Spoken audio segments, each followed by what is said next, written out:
Жителите на подогражденското населено место Дрвош веќе известен период немаат редовно вода за пиење.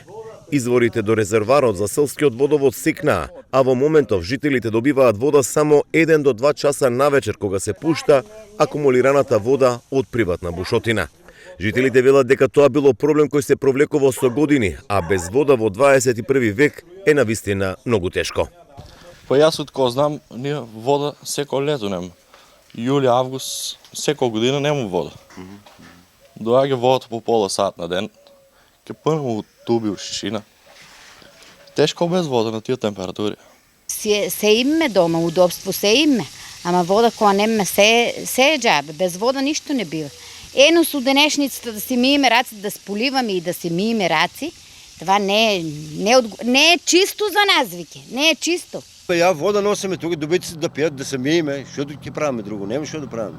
Од каде ја Од топлата вода. Ако не е таа војчка, дек ќе одиме?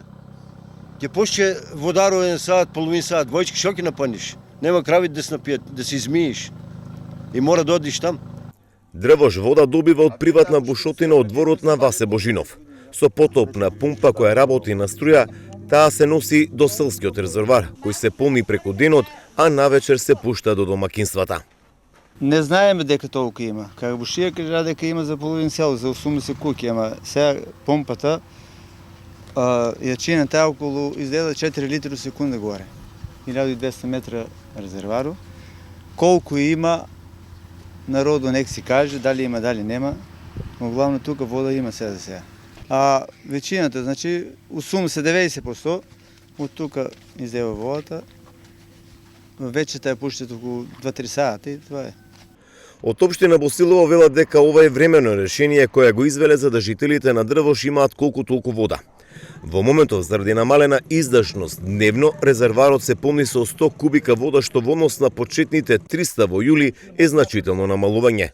Градоначалникот Зоран Зимбаков кажа дека наскоро трајно ќе се реши проблемот, со оглед дека е потпишан договор со Градежниот институт на Македонија да се изведе бушотина со бунарско подрачје под селото. Капацитетот ќе биде 20 литри во секунда и со помош на потопна пумпа истата ќе се носи во селскиот резервар.